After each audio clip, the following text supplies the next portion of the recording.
Alright, ladies and gentlemen, the basic fantasy continues. Okay, we have just an update. It's been a while. So, of course, we have Poppy Wildheart. I've just done some calculations, so he has 300 experience. In the last adventure, we killed 4 goblins, 40 total experience, and Jelly, which was quite easy to kill. It was 175 experience. So after tallying that, Poppy Wildheart has 300 experience. We have our dwarf, Travock and he has 200 experience points. And we have the guys who have been with us from the beginning, Galindon, our elf, our fighter mage, and he has 540 experience, and I believe he needs like 4,500 experience to go to the next level, right? Because you got to put the mage and the fighter together to level them up.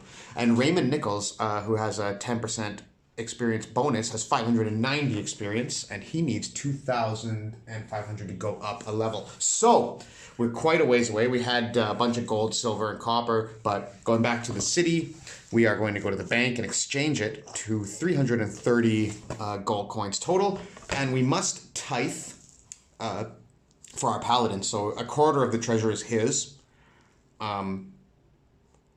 So that's like 80. 62, 43, 80. So, and he has to give 10% of that, so we lose 8 gold. So we're going to go down to 322 gold. Now, that's all we got after our equipping our dwarf and everything. So I was playing with you buy the experience, like whatever you buy, that's going to be experience. But I'm also going to use that I can just spend gold for experience points at 1 gold to 1. For training, because there's just not enough stuff to buy. Like, these guys have all the equipment they need. We don't need to buy anything else. So I can just let myself spend the gold for training, which I'm not going to do. It's a gamble. If I spent all this 300 gold, I could get the halfling up to a point where he could almost halfway level up, but I'm still pretty far away. So we'll deal with that when it comes. And the thing about that, the balance, I guess you would say, is that if I if I spend 1,000 gold coins to level somebody up, and they die, that's it. And death seems pretty prominent in our game here. Okay, so I wanted to take a look at the paladin's skills here. It's just taking another double check at him.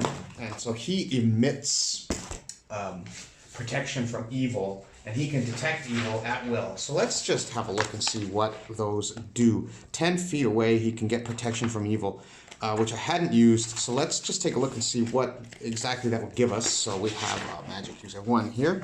Spell protects the caster or creature touched by this from evil. Specifically, the spell wards against summoned creatures, creature with evil intentions, and extraplanar creatures of evil nature. So I wouldn't say that anything in the dungeon is particularly evil. Magical barrier, 1 foot is created around the subject, giving +2 to armor class and +2 to saving throws. The barrier blocks all attempts to charm. Okay. Oh, that the protection from evil 10-foot radius. That's what the paladin has. Okay, so we'll keep that in mind. I don't think like goblins and orcs are particularly evil. They're just living down there, you know. We're interrupting them. It's taking their treasure. We're the evil ones. More like. So let's check out detect evil. I bet it detects evil, but let's just double check exactly how it works. Okay, dispel evil, detect magic, detect invisible. Detect, dispel magic, dispel evil, detect evil. Right. The spell allows the caster to detect evil. Specifically, the caster can detect creatures with evil intentions, magic items with evil enchantments, and possibly extraplanar creatures of evil nature. Normal characters, even bad characters, cannot be detected by this spell. Only overwhelming evil is detectable. Okay, so it would have to be some kind of really bad and nasty boss dude or something. Okay, so back in the city, we go to the bank, we take a rest, we get our hit points back, we get our spells back. That is Cure Light Wounds for the dwarf and Magic Missile for the elf. And our Lay on Hands is ready, and Poppy has absolutely nothing that he can do, and we are going to roll a d6 and head back to the old island fortress, my old friend, and we encounter nothing on the road, so we are going to go back to the main starting hallway, old familiar. So let's have a look here. I did prepare the second level in case we want to go down there. So room 17 was the pit where we encountered the jelly. So there's 28 rooms down there. They look quite dangerous at a glance. I think we would really want to be level 2 before we go down there, but I think we're gonna run out. We're just gonna run out of things to do here. We got 1, 2, 3, 4, 5 rooms left in this, and 2 pit traps that we could possibly discover in region 1, in level 1. And I don't think any of our characters are gonna level up. So like, what are we gonna do? I'm not gonna change the adventure and go back for something easier. So we're just going to have to win the game. We're gonna have to go down to level 2 and win the fights. A couple of them anyway. So we have, what was I just saying? Well, we have 1, 2, 3, 4, 5 rooms left. So we get back down here. La da dee, la da da. Oh, the wolves, of course, the wolves. Let me see, as we always have to check for these wolves. Our characters are not really aware that the wolves could be there, as we haven't run into them yet. I'm gonna say it's daytime again. So let's just take a look at this. So the wolf lair. Yes, the wolf lair. Forgot my pad, so I'm gonna have to use my laptop today. It's a little more inconvenient, but there it is. Let's take a look here. Let's make it less blurry. Okay. Let's try that again. Whatever. I'll just read it. Okay, so 6 wolves in this room, 75% chance that are not in the room in the daytime. So they growl when they hear anyone in the room. The party is quiet. The wolves will ignore them. We don't know that they're there, and I'm going to say we're not quiet. So 75% chance that they are not there. So we're going to roll the percentile, and anything higher than 75 is going to be a wolf fight. Wolf fight! Let's see here. Got some new dice. Let's take a look. Take a look here. Yeah, beautiful. Wait a second. That's no good. Oh, whatever. Stick to my old green one. 75%, or we have to fight 6 wolves. We rolled a 26, so we are okay. Let's put that here, and this here. 26. Well, it looks like a 6 now, but whatever. Now we're going to roll a d6, ignoring the 6 to see what room is next that we go to. It is room number 1, which is area 4. Are we going, there's a 33% chance that we will encounter one of the 2 remaining pit traps. 92, that is quite all right, as we have to roll under 33. So no pit trap coming to area 4. And area 4 is the cells. This 50-foot long corridor is lined. There's no way to get a better, well, it's a little blurry, that's all. Whatever. This 50-foot long corridor is lined with cell doors, 3 on each side. The iron-barred door from the 3rd cell on the right lies twisted in the middle of the corridor floor. At the far end, the corridor opens into a larger space. Okay, let me set up the cell and we'll be back.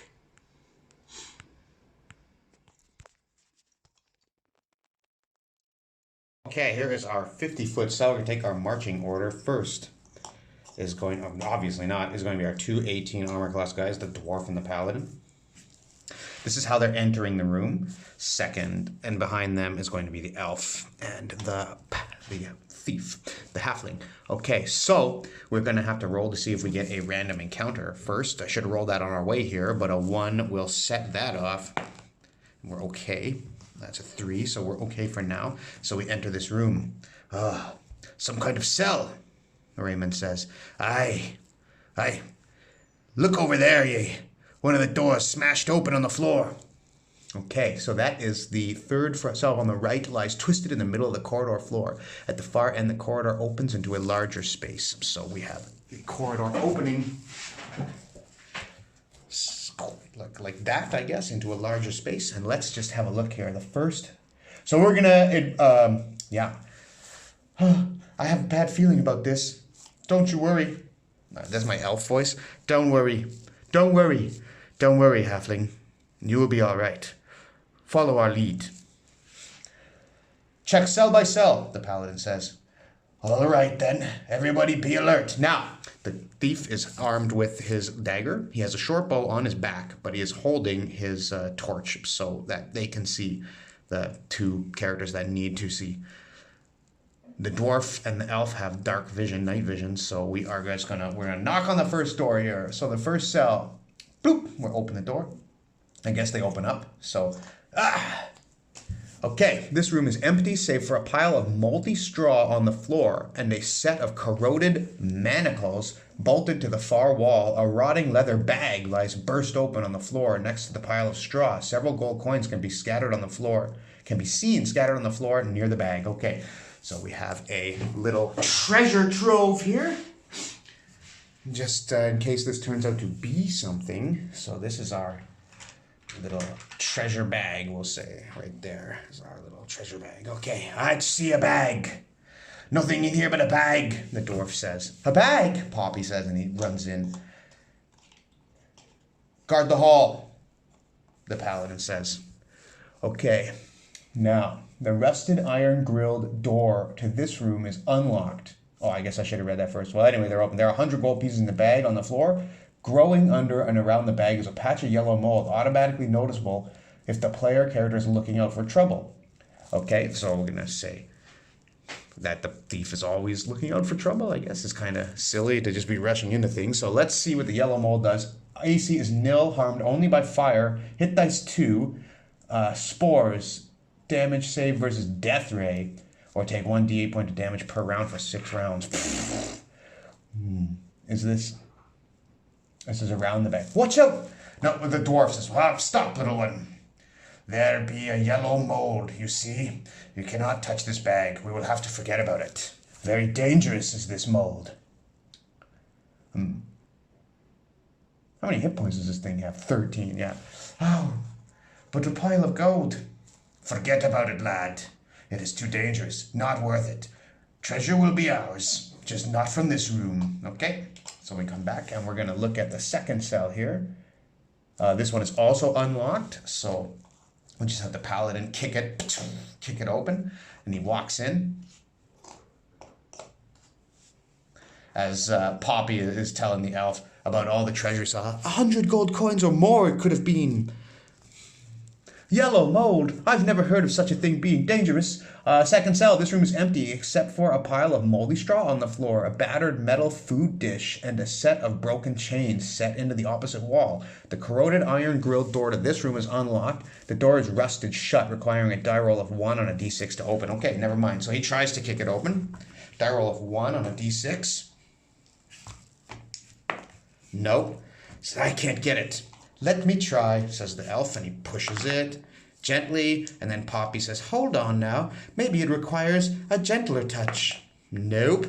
Then the dwarf says, out of my way, lads, and watch this, and he batters it with his shoulder, and he does, pow, he does open it, boom. Well done, says Poppy. Stay back, lad. And he walks in. Lying under the metal food dish is a key to cell 4E. There's nothing else about it. So he's kicking around the stuff. He says, a key! And he picks it up and he hands it to Poppy. He says, this may be your level of expertise, halfling. And he hands him the key as we go on to the third cell. Well, this is kind of fun. This is a fun little room. Third cell, we'll say it down here. Okay, this room... Oh, this is the third one on the right. Okay. So we'll do that last. So we'll go to the fourth cell for now. The door to this room is unlocked, but stuck. A roll of 1 to 6, open, adjusted by strength. 1 to 2, who is the strongest? Get out of the way. Now you know how this is done. Unfortunately, the dwarf doesn't have a strength bonus, so he'll need to roll a 1 or a 2. He does not get it. Stuck! Raymond Nichols doesn't have a strength bonus, and he can't get it. And the elf says, way back and watch. It is all about precision. And he tries to kick. And he... No, it requires a deft hand. And he does slide it open. And he walks in. Stay back. I'll handle this room. They adjusted by strength. Okay, so once the door is opened and a character steps inside, the bones will begin to move. Oh my gosh. The cell smells of death. A heap of bones in various states of decomposition rests against the far wall. A skeleton. The bones will begin to move. He says, and he takes a step back quickly. Oh, he might die here. From under the pile of bones, a character will be ambushed by a bone-white giant crab spider. Okay, so it's not It is not a skeleton, as I thought it may be. So we're gonna just put this. So these are, we'll just say these block, right? Because just get a couple of small ones. Hold on. Hold on a minute, lads. Oh boy. Where's the small one? Well, I'll just use this. Okay. Alright. So this is the cell. It's a tiny little thing. And we're going to have a giant crab spider here. Let us see a giant crab spider. Yes. Cool. I don't know really what a crab spider exactly looks like, but we do have a spider right in the corner there. Poppy backs up. Spider! He yells as everybody draws their weapons. And Poppy, okay, so we're gonna have to go to initiative. Oh, by the way, I had been forgetting to adjust my initiative bonuses based on dexterity, which doesn't matter for anybody. Well, it matters for Galindon, the elf, and Poppy. So thank you for the person, I guess I should have looked your name up, but thank you very much for commenting that I can adjust it. Those guys will have dexterity bonus +1. Let's see this giant crab spider. Armor class 13, easy. Hit dice 2, okay, so he is going to have, let's roll him up a couple of hit dice. So, right there, 1. So, oh gosh, 6 and 4, so he's 10 hit points. He moves 40. He has a 1 bite, which is damage, 1d8 plus poison, which I'm not sure exactly how it works in this game, so hopefully we just don't get hit. It's attack bonus of 1. So let's see. Only we can be surprised. So anybody who rolls a 1 or a 2, a 1 or a 2 is surprised, except for the elf who can only be surprised on a 1. Is that how it works? Okay, well, anyway, he's surprised. This is initiative. Raymond Nichols, he will act. He will not act. Okay, so that's a 6 with the dexterity bonus, and 7 actually for him. And the crab spider, is last. He's done. So I'm going to turn him that way. He cannot act this round, and we are going to go for it. Out of the way, Poppy! And he draws his long sword and go womp, omp, omp. Moving right, like, oh, I guess he can only go here. He cannot go through without withdrawing. Well, I guess I can go like this. Well, that's the door, so I'm just going to say that's how he has to go. Or maybe I should just I should burn my magic missile here. I could. But he has a low armor class. I don't want Poppy to get it. Poppy can delay his action, so I'm going to do that. So he's going to, but then who else can come in? If I can give him, maybe I'll give him a shot against the paladin. Okay, I'm going to come here and hit him with the longsword. So attack bonus is +1. So this is going to be against his armor class of 12. And that is a 1, so that's nothing. He's done. Get out of here. Poppy is going to delay his action for now as Raymond Nichols charges in. Everybody move! 5, 10, 15, move. And he moves through. So the spider is going to get to attack him with +2 as he is moving through the threatened square. So this is for the spider. 15, 16, 17. That is not enough for Raymond Nichols' armor class of 18. Whoo! And Raymond Nichols will slash with his long sword as well. This is d8 +1 damage and +1 attack bonus. We need to roll an 11. We did an 11 total, and that is a miss. So we are going to go for Poppy, who is going to shout words of encouragement. So he's terrified of the spider. He backs up. Oh, spider! It's okay, lad. And now the spider is going to 1, 2, 3, 4, 5, 6. Oh, no. He's going to attack the elf, who has armor class 16. This is for the spider. A 13 +1 is a miss, and we're going to go to round 2. Cannot fire the bow into melee, can I? I can get through. Yeah, well... Okay, so let's just see. Well, of course, he has 7 again. Oh, and a 6, 2. That's a 3, actually. and 3. And the spider has a 3 as well. So they'll all go simultaneously right now. The spider, let's do the spider evens and odds. He's going to go for the elf again, and he misses. And now Raymond Nichols will go second, +1. The miss, and the elf is a hit. So this is a D8. Straight up D8. His strength is +1, so D8 +1. 5 damage, so that's 5 health away from the giant crab, and he charges in 5, 10, 15, 20. He's going to take a -2 attack from moving through threatened square as well, and that's a miss from the spider, and now he attacks. 12 is a hit with this +1 bonus for Travock Hollerheck, and that is a mace that he is hitting with a D8, 4 damage, no bonus, so the crab is at 1 lowly experience. As Poppy is panicking in the back, and we're going to go to just one more hit we need on him. 1, 2, 3. Okay, we're going to get him with the cleric, I can tell. That's going to be a 3. We're going to just leave Poppy out of it because he has no room. 2, that is good news for us. And the dwarf is going to miss. The elf is going to hit, and whatever he rolls will kill it. He stabs him through as a crab lets out a... What was that? Raymond Nichols says. Crab spider, the elf says. I can't get this elf's accent right. I don't know what to do with it, but whatever. Crab spider, the elf says. Aye, very dangerous creatures if you get bit. Poisonous. Poisonous they are. I could just do Legolas. Poisonous they are. But he sounds too much like the halfling. Yeah, poisonous they are. Okay, whatever. We're going to settle on that. Okay, the crab spider is destroyed. And that is going to give us a sweet 100 experience points. So let's record that down here with our gold. So this adventure today is XP total 100. Okay, woohoo! Great. Wait, anything else in this room?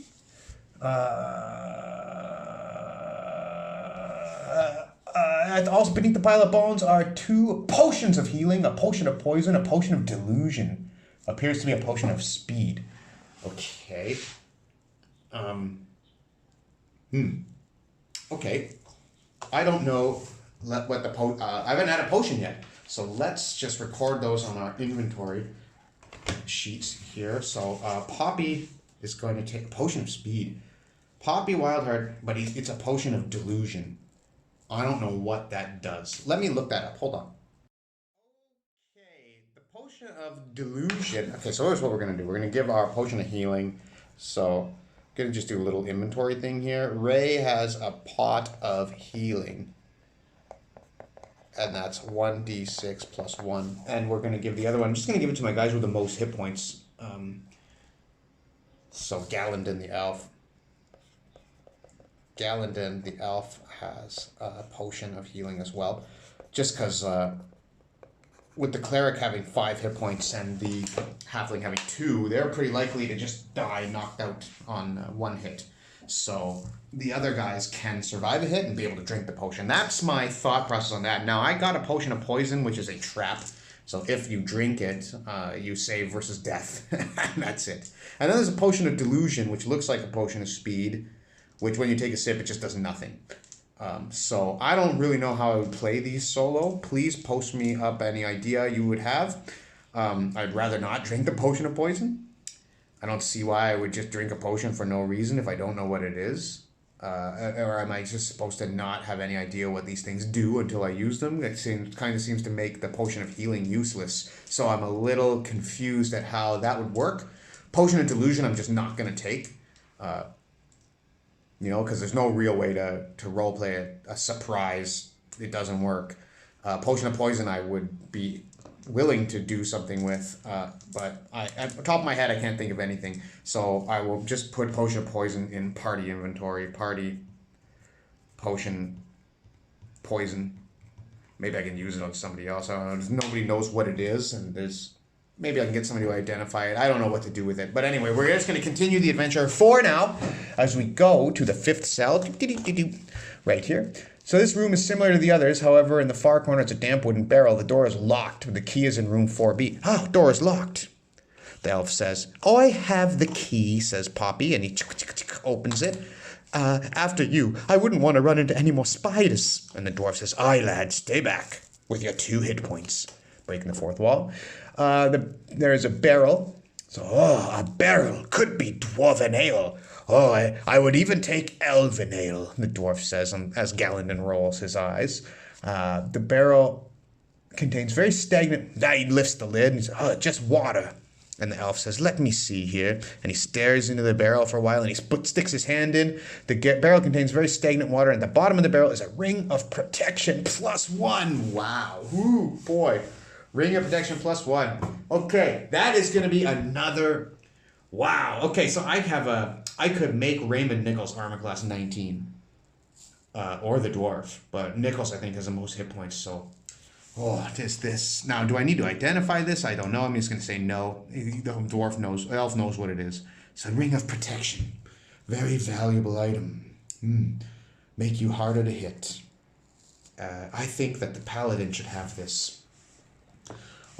This is an unbelievable treasure, Raymond Nichols says. I promise I will pay it back to the party in tenfold, if I can. That is a massive pull, as Raymond Nichols, with his Ring of Protection, has 19 armor class, which is going to make him really, really, really, really hard to hit. I have an eraser around here somewhere. Sorry, I keep slowing the game down with the not knowing where any of my stuff is on the table. I get a little bit anxious when I'm recording this stuff, but... Okay, so we'll just remember it for right now. Ring of Protection. I'm not going to forget that. 19 armor class for Raymond Nichols. Just write that 19 armor class there. He puts it on. I can feel it coursing through my body. Lad, that is good. But guess what? You are walking in front from now on. Agreed. And we'll check the last cell that's not open. Anyone attempting to hear noises? Okay, I'm not attempting to hear noises because we're... I guess not. Oh, let's see. I'll also give it a 50-50 chance. So even I am attempting to hear noises. Odd, I'm not. I am. So the dwarf, the halfling is listening. So anyone attempting to hear noises will detect a faint rustling Wait! Poppy says, I can hear something. Probably another one of those spiders. Noise coming from that cell. Okay, so the faint rustling. Maybe we should just forget about it. Perhaps we should just forget about this room. Well, I don't know. We're here for a fight, aren't we? The dwarf says. What say you, elf? What say you, elf? I think we should move on. Agreed. This one's open, and I hear no rustle. And the paladin steps in. Okay. Yes, we turned away from a possible adventure, but I don't... If there's a fight, which I imagine is going to be, I don't want to fight in these close quarters, taking those opportunity attacks to get in a position to hit something. I want to fight in a big open area. So let's see here. Missing a door. It appears that the door to this room was ripped from the hinges by a great force. Inside the dank room is a pile of straw and several large bones, apparently quite old. They have marks on them, as would be made by a large blunt teeth. Nothing else. So we take a look around, and the elf says, hey... Something has killed this man with blunt force. Some huge creature with teeth. Look at the marks. Oh, man, unbelievable. I think we ought to go back to the village and call it a day. Hold yourself together, halfling, the dwarf says. We are making progress here. Look at the treasure we've got so far. We ought to go back for the 100 gold. The mold, lad, the mold. Lord in heaven. Oh, by the gods. Okay, and the paladin we're going to go through to the opening. Oh, it's just an opening into another hallway. So that's it. So this is where we are, and we are going to go on to another room. So that is room 4. That was a kind of a cool area. I like that. That was fun. Let's see here. Now we have 4 areas left, so we're just going to roll the d4. We have area 10, 13, 15, and 16. 10, 13, 15, and 16. Then down to level 2. That is area 13. The journey continues. Let's see what area 13 brings for our characters. So we'll clear this out of the way. Put that to the side there. Opening into a corridor. We're going to look for a random encounter first. Roll a 1. Nope, we're no random encounter here. And a pressure plate, 33% chance that there's going to be a pressure plate in this room, which is bad because our paladin almost died from that pressure plate in the last adventure. Where are my percentile dice? Yes. So let's keep it high. Yes, 77. That's good. Okay, there we go. We're going to room 13. Just see what is out there. This is a storage room. The dusty Raymond says, ugh, and he waves in front of his face. This dusty chamber contains a variety of desks, chairs, tables, stools, benches, and racks. Okay, so we can decorate this a bit. Storage room. Yeah, a couple of storage things.